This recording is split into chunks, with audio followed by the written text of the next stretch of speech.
नमस्कार. आकाशवाणी औरंगाबाद केंद्राच्या सायंकालीन बातमीपत्रात मी वैभवी जोशी आपलं स्वागत करते. राज्यात सरसकट शेतकरी कर्जमाफीला सरकारनं तत्वतः मान्यता दिली असल्याचं महसूल मंत्री चंद्रकांत पाटील यांनी सांगितलं आहे. आज मुंबईत सह्याद्री अतिथीगृहावर मंत्र्यांची उच्चाधिकार समिती आणि सुकाणू समितीची बैठक झाली. त्यानंतर झालेल्या पत्रकार परिषदेत महसूल मंत्री बोलत होते. या संदर्भात एक समिती स्थापन केली जाईल. ही समिती अभ्यास करून कर्जमाफी संदर्भात सरकारकडे अहवाल सादर करेल असं पाटील यांनी यावेळी सांगितलं. राज्यात झालेल्या आंदोलनादरम्यान काही अपवाद वगळता आंदोलक शेतकऱ्यांवरचे गुन्हे मागे घेतले जातील. तसंच स्वामीनाथन आयोगाबाबत राज्य सरकार आणि शेतकरी नेते यांचे एक शिष्टमंडळ पंतप्रधानांशी चर्चा करेल असंही महसूल मंत्र्यांनी सांगितलं. परिवहन मंत्री दिवाकर रावते या पत्रकार परिषदेला उपस्थित होते.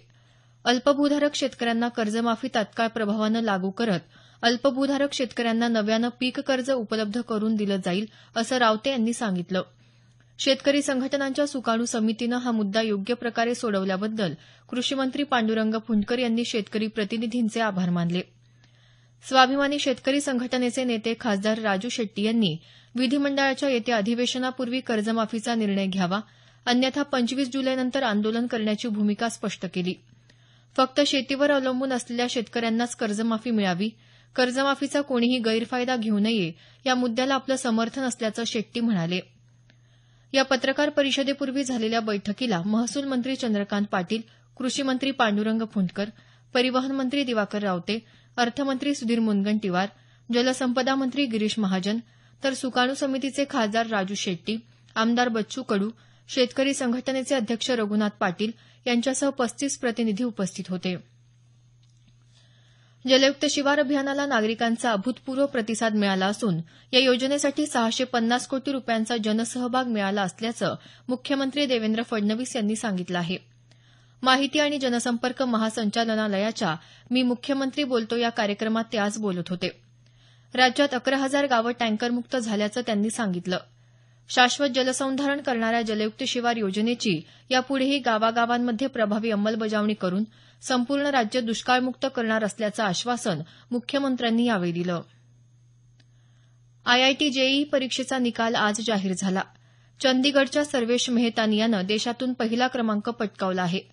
पुण्याचा अक्षत चूग दुसरा तर दिल्लीचा अनन्य अग्रवाल तिसऱ्या क्रमांकावर आहे. 21 मे रोजी झालेल्या या परीक्षेला 1,07,000 विद्यार्थी बसले होते.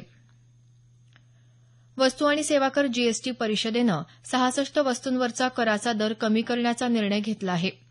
अर्थमंत्री अरुण जेटली यांनी आज नवी दिल्ली इथं झालेल्या परिषदेच्या बैठकीनंतर वार्ताहर परिषदेत ही माहिती दिली. 133 वस्तूंवरच्या कराच्या दराबाबत प्रस्ताव प्राप्त झाले होते. त्यापैकी 66 वस्तूंच्या दरात बदल केला असल्याचं ते म्हणाले.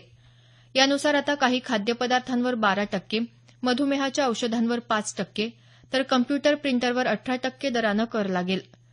100 रुपयांपेक्षा कमी किमतीच्या सिनेमा तिकिटांवर 18%, तर त्यापेक्षा जास्त किमतीच्या तिकिटांवर 28% कर आकारला जाईल.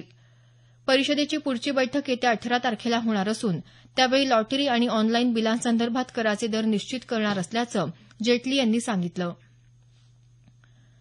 पुणे सोलापूर राष्ट्रीय महामार्गावर मोडनिंब गावाजवळ दुचाकी आणि कारच्या अपघातात 2 जणांचा मृत्यू झाला. आज दुपारी हा अपघात झाला. सोलापूरहून पुण्याला जाणाऱ्या कारनं दुचाकीला धडक दिल्यानं हा अपघात झाला. औरंगाबाद शहरातल्या सिडको परिसरात एका रिकाम्या भूखंडावर चलनातून बाद झालेल्या जुना 500 आणि 1,000 रुपयांच्या 10 लाखांहून अधिक नोटा सापडल्या आहेत. आज सकाळच्या सुमारास एका पिशवीत या नोटा आढळल्या. पोलिसांनी या नोटा जप्त केल्या असून पुढील तपास सुरू आहे. लंडन इथं सुरू असलेल्या आयसीसी चॅम्पियन्स चषक क्रिकेट स्पर्धेत भारत आणि दक्षिण आफ्रिका यांच्या दरम्यान सामना सुरू आहे. भारतानं नाणेफेक जिंकून प्रथम क्षेत्ररक्षणाचा निर्णय घेतला. शेवटचं वृत्त हाती आलं तेव्हा दक्षिण आफ्रिकेच्या 35 षटकात 5 बाद 162 धावा झाल्या होत्या. याबरोबरच हे बातमीपत्र संपलं. आमचं यानंतरचं बातमीपत्र उद्या सकाळी 6:50 मिनिटांनी.